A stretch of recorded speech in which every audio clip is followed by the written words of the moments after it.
द्वार द्वार भटकेगा दुख बढ़ जाएगा, एक दर पकड़ेगा नशा चढ़ जाएगा। द्वार द्वार भटकेगा दुख बढ़ जाएगा, एक दर पकड़ेगा नशा चढ़ जाएगा।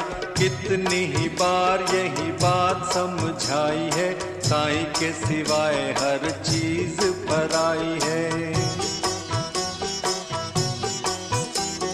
साईं ने जहाँ जहाँ भी जोत जलाई है, काली काली रात में भी रोशनी सी आई है।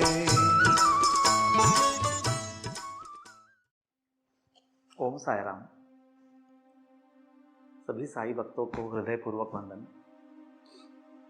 साईं बाबा के अनमोल वचन जो बोध से, सीख से, ज्ञान से भरा हुआ अनगिनत ऐसे मोती हैं, ऐसे हीरे हैं कि साईं सच्चरित्र में। तो ऐसा मोती चुन करके आप लोगों के सामने पेश करने का एक मामूली सा कोशिश है। उम्मीद है आपके हृदय को छू लेगी। इससे पहले कि मैं कुछ बात कहूँ, इस विषय पे मैं कुछ चर्चा करूँ, एक ओवी है इसी साईं सच्चरित्र में। मैं सबसे पहले वो ओवी लेना चाहूँगा। ओवी है, आता श्रोते महाराज मी एक तुमचा चरण रज, मज तो अवधान कृपेचे काज, मागता लाज मज नाही। अध्याय 4 ओवी 3। वो बोल रहे हैं, अभी सारे श्रोते महाराज, मैं आपका चरण रज हूँ, मैं आपकी चरण की धूली हूँ। मज तो अवधान कृपेचे काज, और मेरी सिर्फ इतनी ही विनंती है कि आप जो कुछ भी मैं कहूँ उसे हृदय से सुनना, समझने की कोशिश करना। और ये विनंती करते हुए मुझे न लाज आ रही है, न शर्म आ रही है। तो बस यही प्रार्थना से ये श्रृंखला हम शुरू करते हैं। आज के वचनामृत में बाबा का एक वचन है, श्री साईं सच्चरित्र अध्याय 45वां, ओवी नंबर 25, जिसमें लिखा गया है, साईं पासून क्षण ही विभक्त, तो काय होईल साईं भक्त, तो काय म्हणावा चरणासक्त, संसारी विरक्त हो नेणे। वो बोल रहे हैं कि ये जो ओवी है, एक सच्चा साईं भक्त कौन है। आज हम सब लोग अपने आप को भक्त मानते हैं साईं के, लेकिन बाबा की नज़र में सच्चा भक्त कौन है, तो वो भी अच्छे से डिफाइन करती है। वो कह रहे हैं, साईं पासून क्षण ही विभक्त, जो बाबा से एक क्षण के लिए भी कट जाता है, एक क्षण के लिए भी बाबा को भूल जाता है, वो कैसा साईं भक्त है। और फिर आगे जाकर के बोलते हैं, वो उनके चरणों में आसक्त है, ऐसा कहने का अधिकार ही नहीं है जब तक कि उसने संसार से विरक्ति ना हुआ हो उसे, जब तक कि संसार का वैराग्य उसके हृदय में धारण न किया हो, तब तक वो अपने आप को सच्चा भक्त ये प्रूव नहीं कर सकता। तो ये वचन है, आज का विषय ये वचन पे है। ये वचन में एक तरह से देखा गया तो एकनिष्ठ भक्ति क्या होती है, उसको पूरी तरह से बयान करने का कोशिश किया गया है। एकनिष्ठ भक्ति यानी जिस किसी आराध्य के प्रति तुम्हारी सद्भावना है, भक्ति है, भावना है, श्रद्धा है, उसके प्रति एकनिष्ठ रहना। अब एकनिष्ठ का मतलब, अगर हम अपने हिंदू फिलॉसफी को अगर हम समझते हैं अच्छे से, तो 33 कोटि देवी देवताओं की संकल्पना की गई है। एक तरफ 33 कोटि देवी देवता के बारे में बताया गया है, तो दूसरी तरफ एकनिष्ठ भक्ति की भी बात होती है। कोई भी ग्रंथ हो, कोई भी सद्गुरु हो, कोई भी पंथ हो, एकनिष्ठ भक्ति की हर कोई व्याख्या करता है कि एकनिष्ठ भक्ति होनी चाहिए, नहीं तो वो भक्ति अधूरी है। अगर आज हम बाबा को अगर हम अपना सद्गुरु मानते हैं, तो हमारी भक्ति बाबा के प्रति एकनिष्ठ होनी चाहिए। अगर कोई दूसरा व्यक्ति किसी दूसरे गुरु को मानता है, तो उनके गुरु के प्रति उसकी भक्ति एकनिष्ठ होनी चाहिए। किसी का कोई देवता है, कोई शंकर है, कोई गणेश जी है, कोई देवी की उपासना करता है, तो उनकी आराध्य के प्रति उनकी भक्ति एकनिष्ठ होनी चाहिए। अब ये एकनिष्ठ भक्ति यानी जीवन में चाहे सुख आए या दुख आए, चाहे जैसी परिस्थिति आए, लेकिन अगर किसी के सामने अगर रोया जा सके, किसी के सामने गुहार लगाया जा सके, तो बस वो अपना अपना आराध्य ही होना चाहिए।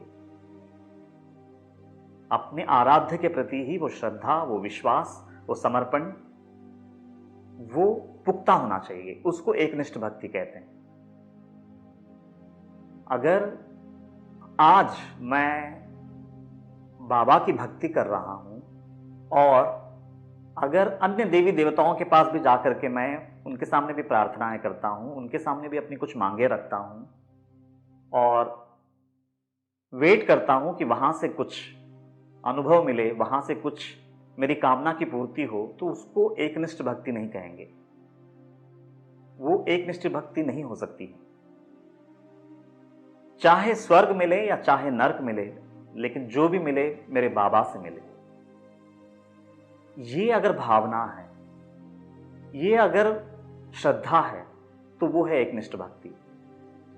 अभी ज्ञानेश्वर महाराज ज्ञानेश्वरी के 13वां अध्याय क्षेत्र क्षेत्रज्ञ विभाग योगा, उसमें इसके ऊपर बहुत ही कठोरता से तंज कसते हुए कहते हैं कि आदमी की कामनाओं के वजह से वो सोमवार को शिव जी का पूजा करता है, तो मंगल को गणेश जी का, बुध को विष्णु का, तो गुरु को गुरु का, शुक्र को देवी का, शनि को शनि महात्मा का या फिर हनुमान का, या रविवार को सूरज का। तो बोले जो लोग अपनी कामना पूर्ति के लिए ऐसे श्रद्धा को बदलते जाते हैं, क्योंकि उनकी श्रद्धा एकनिष्ठ नहीं है, इसलिए वो भक्ति को उन्होंने व्यभिचारी भक्ति कहा है। व्यभिचारी भक्ति यानी एक वेश्या का जो जीवन का आचरण होता है, वो हर दिन नए ग्राहक की तलाश में रहती है ताकि उसको पैसे मिले, हर दिन ग्राहक बदलती हैं।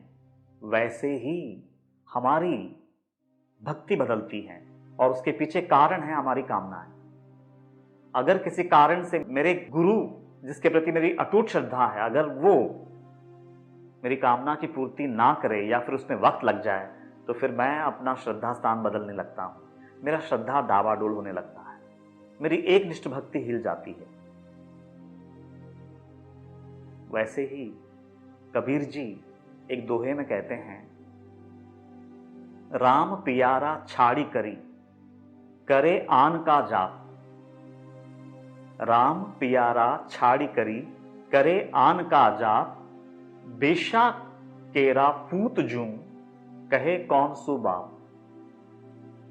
तो बोलते हैं एक राम प्यारा को छोड़ के जो और देवी देवताओं की भक्ति करते हैं, मतलब जो एक देवता के प्रति या एक गुरु के प्रति एकनिष्ठ नहीं है, ऐसे लोगों की भक्ति वो वेश्या समान है जो हर दिन एक नए पुरुष के साथ अपना सहवास करती है और फिर अगर वो गर्भ धारण करे तो जैसे वो ये कह नहीं पाती है कि इस गर्भ में धारण किया हुआ उस पुत्र का पिता कौन है, वैसे ही अगर हम अपनी कामनाओं के लिए अगर समझो सैकड़ों देवी देवताओं के पास जाकर के अगर मन्नत मांगेंगे, सर नवाएंगे, प्रार्थना करेंगे और अगर बाय चांस वो कामना की पूर्ति भी हुई, तो हम ये नहीं कह पाएंगे कि वो कामना की पूर्ति किस देवी ने या किस देवता ने किया। तो अब बहुत बड़ा सवाल ये है, अगर एकनिष्ठ भक्ति की महिमा अगर इतनी अपरंपार है, अगर इतनी गहन है, तो फिर ये 33 कोटि देवी देवताओं की रचना क्यों? ये सवाल किसी को भी पड़ सकता है। फिर इतनी देवी देवताओं की संकल्पना ही क्यों की? फिर हमसे तो बेहतर है वो इस्लाम, कम से कम वो ये तो बोलते हैं कि एक अल्लाह के सिवा और कोई नहीं है। कम से कम क्रिश्चियनिटी ये बात बोलती है कि एक गॉड के सिवा और कोई नहीं है। फिर हमारी हिंदू फिलॉसफी में ये 33 कोटि देवी देवताओं का प्रावधान क्यों? फिर ये भटकाने वाली बात हो गई ना। लेकिन देखिए, इस चीज को समझना बहुत ही आवश्यक है। 33 कोटि देवी देवता हकीकत में अगर उस समय, उस दौर में जब इसकी कल्पना की होगी, तो उस समय शायद हमारा हिंदुस्तान का आबादी 33 करोड़ होंगे ऐसा मान के चलते हैं, तो उनकी भावना, हर व्यक्ति जो मनुष्य रूप में इस संसार में उतरा है वो मेरे लिए एक देवी या देवता से कम नहीं है। ये इतनी बड़ी विशाल हृदय से शायद वो बात लिखी गई थी। अगर वो उतना बड़ा विशाल हृदय से उस चीज को देखते हैं तो पूरा मंजर बदल जाता है। जहां भी मेरी नजर जाती है, जिससे भी मैं ताल्लुकात रखता हूं, जिस व्यक्ति से भी मैं मिलता हूं, तो मेरे लिए वो देवी या देवता से कम नहीं। 33 कोटि देवी देवता शायद इस भावना से बोला गया हो। लेकिन हम लोग आज देवी देवता बोलने के बाद किसी के प्रति आस्था हमारी बढ़ते जाती है।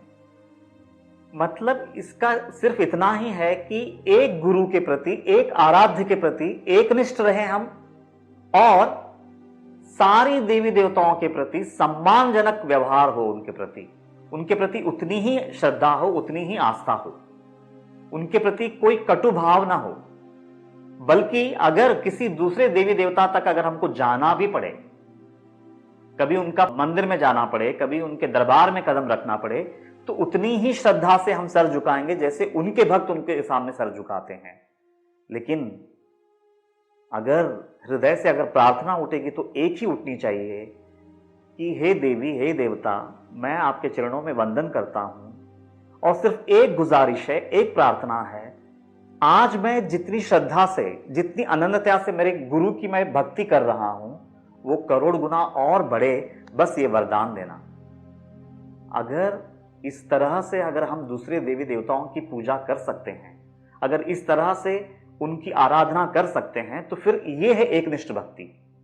मतलब एक के प्रति पूरी तरह से एकनिष्ठता हो, और जितने भी बाकी देवी देवताएं हैं उनके प्रति उतना ही सम्मान, उतना ही आदर, बल्कि 33 कोटि देवी देवता ही नहीं, मैं तो कहूंगा कि दूसरे धर्मों के भगवानों के प्रति भी उतनी ही श्रद्धा, उतनी ही आस्था होनी चाहिए। लेकिन मांगते समय जो कुछ भी मांगना है, जो भले ही सकामता हो, उसमें निष्काम भक्ति शायद अभी मेरे हृदय में उतरी ना हो, सकामता ही सही, कुछ इच्छा लेकर के ही मैं अपने गुरु की पूजा कर रहा हूं, लेकिन वो सकामता ही सही, लेकिन वो एकनिष्ठ होना चाहिए कि मांगूंगा तो मालिक तेरे दर से, भले मिले या ना मिले। जैसे मैं हमेशा कहता हूं कि तेरे दर से पल पल मुझे नरक भी मिलता हो तो मुझे किसी और दरबार में कदम नहीं रखना है, और किसी और दरबार से मुझे पल पल स्वर्ग का एहसास भी होता हो तब भी मुझे वहां कदम नहीं रखना। तो ये है एकनिष्ठ भक्ति।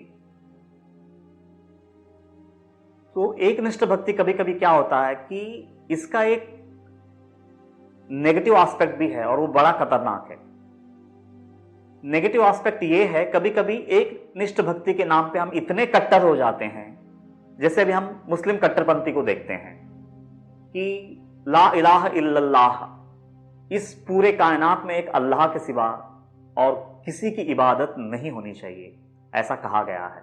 लेकिन वो लोगों ने उसको, कुछ लोगों ने, मैं ऐसा हर कोई ऐसा मैं नहीं कहूंगा, लेकिन कुछ लोगों ने उसको इतना कट्टरता से ले लिया कि दूसरी धर्मों के प्रति मन में कड़वाहट, मन में एक तरह का मलाल, वो विशालता फिर उनमें नहीं आती है। ऐसे हमारे हिंदू लोगों में भी कुछ कट्टर लोग हैं, ऐसे क्रिश्चियंस में भी हैं।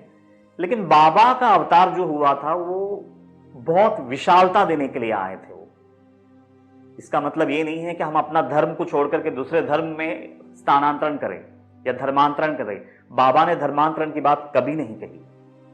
बाबा का हृदय तो इतना विशाल था कि अगर कोई दूसरा पंथ का या दूसरा धर्म का व्यक्ति उनके सामने पड़ जाता था तो उनके ही धर्म में, उनके ही पंथ में उनका विश्वास को और 1000 गुना मजबूती देकर के, आशीर्वाद देकर के उनको भेजते थे।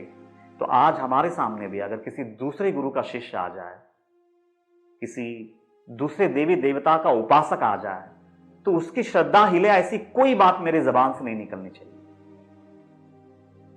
अगर मैं सच्चा साईं भक्त हूं, तो अगर मालिक ने, बाबा ने अगर मुझे इतनी रोशनी दी है, इतना ज्ञान दिया है कि मैं उसके गुरु में उसका विश्वास को और 1000 गुना बढ़ा सकूं, तो मुझे अवश्य बढ़ाना चाहिए। और अगर मेरी काबिलियत नहीं है उतनी, तो कम से कम मैं खामोश रहूं, लेकिन मैं अपना बाबा का राग नहीं आलापूं उसके सामने। ये गलती हमसे कभी नहीं होनी चाहिए। एकनिष्ठ भक्ति का मतलब ये नहीं है कि मैं हर किसी के सामने जाकर के मैं अपनी बाबा की बड़ाई करूं। बाबा ने हमें कभी नहीं सिखाया। बाबा हमेशा बोलते थे कि जिसका श्रद्धा स्थान जहां है, उसी के प्रति उसकी विश्वास, उसका श्रद्धा, उसकी अनन्यता, उसको अगर तुम बढ़ा सको। अगर मैं समझो हिंदू हूं, लेकिन मैंने क्रिश्चियंस के बारे में या क्रिश्चियनिटी के बारे में मैंने बहुत पढ़ रखा है, और अगर मैं किसी क्रिश्चियन के सामने बैठ करके मैं अगर उनके ही धर्म के बारे में, उनकी ही चार अच्छी बातें अगर मैं उनको बता करके अगर उनके धर्म के प्रति और पुख्तापन दे सकूं, तो इससे बढ़कर मेरे ऊपर बाबा का आशीर्वाद नहीं हो सकता। वैसे ही इस्लाम के प्रति अगर मालिक ने मुझे इस्लाम का ज्ञान दिया है, तो मैं उस इस्लामी व्यक्ति के श्रद्धा को हिलाओ ना, मतलब उल्टा उसके इस्लाम के प्रति अगर मैं चार शब्द बोल करके उसकी श्रद्धा को और मजबूती दे देता हूं, तो बाबा का आशीर्वाद मुझ पर बरसे बगैर नहीं रह सकता, क्योंकि ये उनका कोर टीचिंग है, ये उनका सूफियाना अंदाज है। तो एकनिष्ठ भक्ति यानी ये, इसका अगर साईं सच्चरित्र से ही अगर इसका मिसाल मैं अगर देना चाहूं, तो फिर अध्याय 11 डॉक्टर पंडित की भक्ति।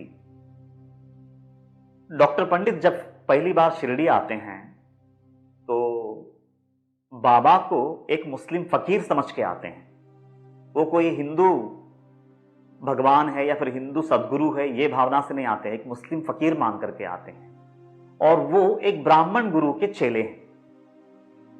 लेकिन एक हिंदू है और एक ब्राह्मण गुरु का चेला है, शिष्य है, और बाबा को एक मुस्लिम फकीर मानता है, लेकिन फिर भी जब बाबा के चरणों में सर झुकाता है, तो जैसे अपने गुरु के प्रति वो हमेशा सर झुकाते हैं, जैसा त्रिपुंड लगाते हैं अपने गुरु को, वैसे ही बाबा को लगाते हैं, और बाबा सहर्ष उसको स्वीकार लेते हैं, एक शब्द तक नहीं बोलते हैं। उन्होंने तब तक किसी को भी अपने माथे पे किसी को एक तिलक भी लगाने नहीं दिया था, और बाबा ने उनका त्रिपुंड लगवा लिया। ये कहानी बहुत गहरा मैसेज देता है। वो कहानी में यही बताया गया है कि वो डॉक्टर पंडित की भक्ति इतनी गहरी थी कि उनके आड़ में, अपने गुरु भक्ति के आड़ में धर्म नहीं आया बाबा का, क्योंकि वो बाबा को मुस्लिम फकीर मानते थे। उन्होंने अपना हिंदू गुरु को ही देखा और वो भावना से त्रिपुंड लगाया। तो बाबा बोलते हैं इसकी गुरु भक्ति, इसकी एकनिष्ठ भक्ति इसके गुरु के प्रति इतनी गहरी है, मेरी क्या औकात है, मेरे जगह अगर ब्रह्मा विष्णु महेश भी होते ना, तो इसके सामने अपना सर झुकाते और ये त्रिपुंड लगा के लेते थे। तो ये कहानी बहुत गहरी बात बयान करती है, और ये कहानी से बढ़कर एकनिष्ठ भक्ति की मिसाल नहीं हो सकती है साईं सच्चरित्र से। इसीलिए बाबा बोलते हैं, जगामध्ये संत अमाप। ये संसार में बहुत संत है, जगामध्ये संत अमाप, आपुला बाप तो आपुला बाप। लेकिन हमारे पिता जो होते हैं ना, हमारे पिता ही होते हैं, उनको जितनी हमारी चिंता होती है और किसी को नहीं होती। 12वां अध्याय का एक ओवी है जिसमें यही बात को और अच्छे से पुष्टि देता हुआ बाबा कहते हैं, कोणाची कीर्ती कितीही असो, आपली गुरुची मुळीच नसो, तरी स्वगुरु ठाईच विश्वास वसो, हा एक उपदेश येथिला। तो बाबा ने एकदम क्लियर कर दिया है कि किसी दूसरे गुरु के सामने करोड़ों की संख्या में मतलब शिष्यगण होंगे, बहुत नाम होगा, बहुत उनका रुतबा होगा, लेकिन फिर भी अपने गुरु के पास शायद इतने शिष्यगण ना होंगे, इतने लोग ना होंगे, इतना नाम शोहरत ना होगा, लेकिन फिर भी हमारी श्रद्धा अपने गुरु के प्रति ही कायम होनी चाहिए। अंत में एकनिष्ठ भक्ति पे मैं इतना ही कहूंगा कि अपने गुरु के प्रति इतनी गहन श्रद्धा हो, और वही श्रद्धा की आंखें लेकर के सारे जग को देखें, सारे जग की देवी देवताओं के प्रति उतना ही सम्मान हो, उतना ही भक्ति भावना हो, लेकिन हमारे गुरु ने जो कहा है वही हमारे लिए अंतिम सत्य है। लेकिन दूसरे धर्म गुरुओं के प्रति या फिर दूसरे धर्मों के प्रति, दूसरे पंथों के प्रति, दूसरे गुरुओं के प्रति दूसरे देवी देवताओं के प्रति कभी ख्वाब में भी कोई कटुता ना आए, कोई विषमता ना आए। ये बाबा का सीख है।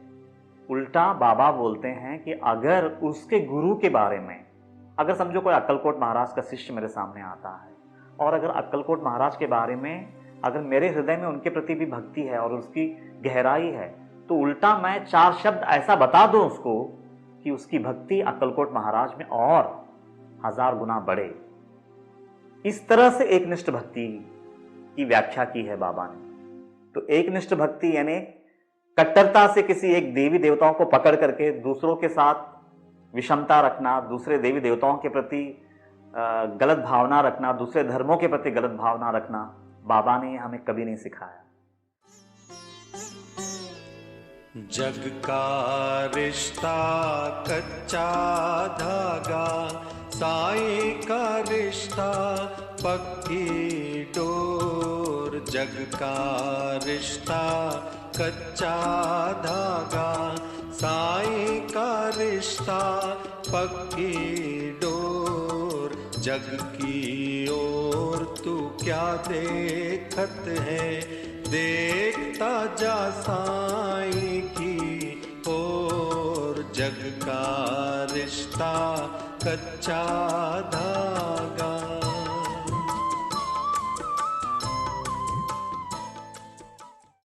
तो ये पूरा मिलकर के मैं ऐसा कहूंगा कि एकनिष्ठ भक्ति की व्याख्या अगर कुछ हो सकती है तो ये।